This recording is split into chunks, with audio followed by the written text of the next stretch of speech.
දැන් ඔබ මේ නිවසේ ගෙදර දොරේ වැඩ රාජකාරී කටයුතු කරනකොට එහෙමත් නැත්නම් කාර්යාලයේදී ඔබේ රාජකාරී කටයුතු කරනකොට ඒත් එක්කම මේ සමහරක් වෙලාවට අපේ පාසල් දුවදරුවන් පාසල් යනකොට එහෙම බොහොම නිරන්තරයෙන් අපිට අසන්නට ලැබෙන ඔවුන් කියන කතාවක් තමයි මේ කොන්ද රිදෙනවා. මේ කොන්දේ වේදනාව පිළිබඳව ඔවුන් කතා කරනවා. ඒත් එක්කම විශේෂයෙන්ම මේ අපේ ගෘහණියන් නිතරම කියනවා සුලභව කියනවා නේද කොන්ද රිදෙනවා මේ කොන්දේ කැක්කුම පිළිබඳව.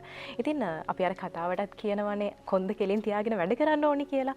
ඉතින් ඒ නිසා අපි හිතුවා අද මේ සුලභව ඇහෙන කතා බහට නිවැරදිව පිළිතුරක් සොයන්නට මේ පිළිබඳව සවිස්තරාත්මකව ඔබත් සමග කතා බහ කරන්නට සිකුරාදානුක සෙවණෙන්. ඉතින් මේ සඳහා ඔබව මේ පිළිබඳව දැනුවත් කරන්න අද දවසේදී අපත් සමග සම්බන්ධ වෙනවා ජ්‍යෙෂ්ඨ දේශීය වෛද්‍ය සම්පත් අත්තනායක මහත්මයා. අයබෝන ඔබතුමාට. වෛද්‍යතුමනි දැන් මේක මේ ලොකු ප්‍රශ්නයක් වෙලා තියෙනවා. හැමෝම කියනවා මේ කොන්ද රිදෙනවා මේ කොන්ද වේදනාව සම්බන්ධව මේ කොන්ද වැට පෙළ ආශ්‍රිත රෝග පිළිබඳව. ඒ විදිහට මම ඔබතුමාගෙන් මුලින්ම දැනගන්න කැමතියි මොකක්ද මේ වේදනාවට හේතුව? දැන් පාසල් යන දුවදරුවන් පවා මේ පිළිබඳව කතා බහ කරනවා. මොකක්ද මේකට හේතුව?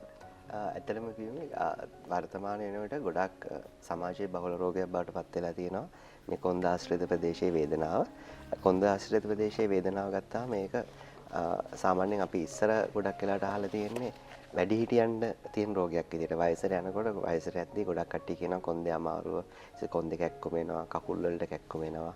එතකොට සමහරලාට කකුල් වලට හිරි වැටෙනවා කියලා කියනවා. ඒ වගේ රෝග අවස්ථා ගැන ගොඩක් වැඩිහිටියන් තමයි ඉස්සර කාලේ කිව්වේ. නමුත් වර්තමානයේ වෙන විට ගොඩක් වෙලාවට කුඩා දරුවන්ගේ ඉඳලා සාමාන්‍යයෙන් අවුරුදු 7, 8, 10 ඒ කියන්නේ පාසල් යන ළමයින්ගේ ඉඳලා සාමාන්‍ය රැකියා කරන මධ්‍යම වයසේ ඉඳන් වැඩිහිටියන් දක්වාම මේ රෝග ආබාධය ගැන විස්තර ගොඩක් වෙලාවට කියනවා.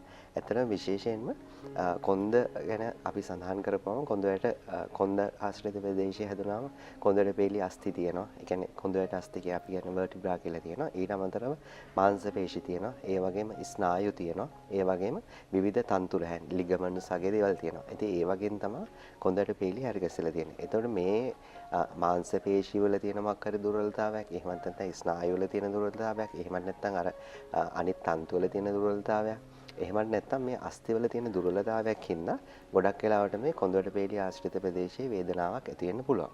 එතකොට එතනින් එහාට අපිට ගියපුවාම සාමාන්‍යයෙන් අපි මොන හරි බරක් උස්සන්න ගිහිල්ලා සමහර ලාවට මාංශ පේශියක් ඉරෙන්න පුළුවන්.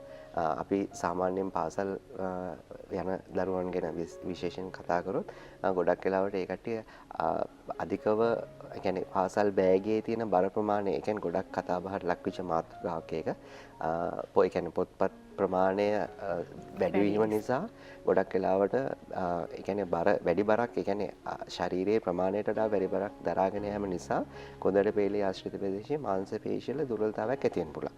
ඒ මාංශ පේශිවල දුර්වලතාවය ගොඩක් වෙලාවට මේ කොන්දේ කැක්කුම දක්වා පරිවර්තනය වෙන්න පුළුවන්.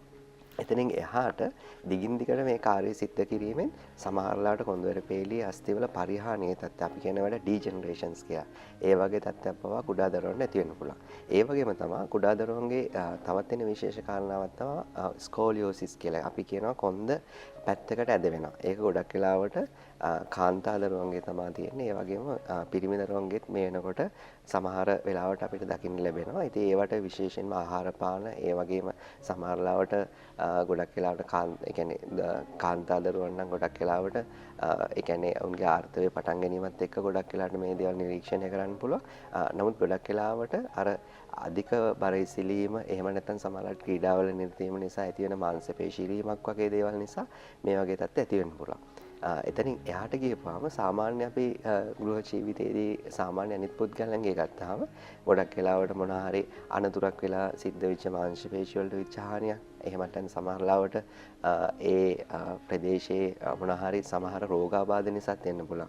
ඒ කියන්නේ දියවැඩියා වගේ දේවල් නිසා ගොඩක් වෙලාවට වර්තමාන වෙනකොට කොන්ද ආශ්‍රිත ප්‍රදේශයේ වේදනාවක් ඇතිවීමේ අවදානම් තත්ත්වය තියෙනවා. ඒ වගේම තමයි අධික තරබාරුකම. ඒ කියන්නේ ගොඩක් වෙලාවට ශරීරයේ උසට සරලන බරක් නැති වුණාට පස්සේ අපේ අස්ථි දේහයට ඒ බර දරා ගන්න බැරි වෙනවා. එතකොට ගොඩක් වෙලාවට මේ කොන්දවැට පෙළේ ආශ්‍රිත ප්‍රදේශයේ වේදනාවක් ඇති වෙන්න පුළුවන්. ඒ වගේම තමයි වයසට යාමත් එක්කම අපි ගොඩක් වෙලාවට දන්නා වයසට යද්දී අපේ ශරීරයේ තියෙන මාංශ පේශි ස්නායු අස්ථි වගේ දේවල් පරිහානියටපත් වෙනවා. ඒ කියන්නේ ඩීජෙනරේෂන්ස් වෙනවා. එතකොට ඒ වයසට යාම නිසාත් ඇති වෙන්න පුළුවන්. ඒ වගේම තමයි කාන්තාවන්ගේ විශේෂයෙන්ම ගොඩක් වෙලාවට පෝස්ට් මෙනෝපෝසල් සින්ඩ්‍රෝම් කියලා කියනවා. ඒ කියන්නේ ආර්තවයේ නැවතීමත් එක්කම වෙන හෝමෝන ක්‍රියාවලින් නිසා මේ වගේ දේවල් ඇති වෙන්න පුළුවන්. ඒ වගේම තමයි මානසික ආතතිය. ඒ කියන්නේ වර්තමාන වෙනකොට ගොඩක් පරීක්ෂණ සිද්ධ කරලා තියෙනවා ස්ට්‍රෙස් කියන එක. ක්‍රොනික් ස්ට්‍රෙස් කියන එකකින්ද ඒක දේශීය වෛද්‍ය ක්‍රමයේත් ආයුර්වේදයේත් විස්තර කරලා තියෙනවා. ආයුර්වේදයේ ඇත්තටම මේ කොන්දාශ්‍රිත ප්‍රදේශයේ වේදනාව වගේ දේවල් වාත රෝග කියලා. ඒ කියන්නේ වාතයේ ප්‍රමුඛ වාතය කියන්නේ වේදනාව කියන එක. ගොඩක් වෙලාවට වාතයේ තියෙන ලක්ෂණ තමයි වේදනාව. වාත රෝග යටතේ විස්තර කරලා තියෙනවා. ඒකෙදි අපි දැන්ට අවුරුදු 4500කට කලින් ලියපු පොත්වල ලියලා තිනවා. ඒ කියන්නේ ශෝක ඒ කියන්නේ ඒ කියන්නේ වැඩිපුර ශෝකයට ලක් ඒ කියන්නේ පත් වුණාමත් බය වුණාමත් වගේ දේවල් නිසා අධික කල්පනාව නිසා ගොඩක් වෙලාවට එතකොට ඒ වගේ දේවල් තමයි අපිට ක්‍රොනික් ස්ට්‍රෙස් කියන කාරණාව යටතේ විස්තර කරන්නේ. හින්දාත් මේ වගේ කොන්දාශ්‍රිත ප්‍රදේශයේ වේදනාවක් ඇති වෙන්න පුළුවන්. ඒ වගේම තමයි සමහර ලාවට අපි අහලා තියෙනවා ගොඩක් වෙලාවට ওই ගෙඩියක් තියෙනවා. ඒ වගේම නැත්නම් මොන හරි පිළිකාවක් නිසා හරි ඒ වගේම සමහර ඒවා තියෙනවා. ඒ කියන්නේ පිළිකාවක් නොවන ගෙඩි වර්ග තියෙනවා. එහෙම නැත්නම් සමහර ලාවට ඒ වගේ අහිතකර ඒ කියන්නේ පිළිකා සෛල තියෙන ඒ වගේ දේවල් නිසාත් කොන්දාශ්‍රිත ප්‍රදේශයේ වේදනාවක් ඇති වෙන්න පුළුවන්. ඊට අමතරව විශේෂයෙන්ම ආයුර්වේදයේ විස්තර කරලා තියෙනවා මල මූත්‍ර වේග ධාරණය. ඒ කියන්නේ ගොඩක් වෙලාවට අපි දන්නවා වෙලාවට මූත්‍රා කරන්න නැතුණා වෙලාවට ඒ කියන්නේ අපි මල පහ කරන්න නැතුණාම ඒව දරාගෙන සිටියාමත් ඒ වගේ මේ වාතය කෝපෙලා මේ වගේ වේදනාව වගේ දේවල් ඇති වෙන්න පුළුවන්. ඉතින් ගොඩක් වෙලාවට ওই වගේ දේවල් විශේෂයෙන් බලපානවා. ඊට අමතරව වෙනත් රෝග ඔස්ටියෝපොරෝසිස් ඒ වගේම ස්පයිනල් TB ඒ කියන්නේ ඉන්ෆෙක්ෂන්ස් නිසා ඒ කියන්නේ අපි ඒ වගේ දේවලුත් වර්තමාන වෙනකොට ගොඩක් වෙලාවට අපේ සමාජයේ බහුල කාරණා බවට පත් වෙලා තියෙනවා මේ වගේ කොන්දාශ්‍රිත ප්‍රදේශයේ වේදනාව ඇති වෙන්නේ.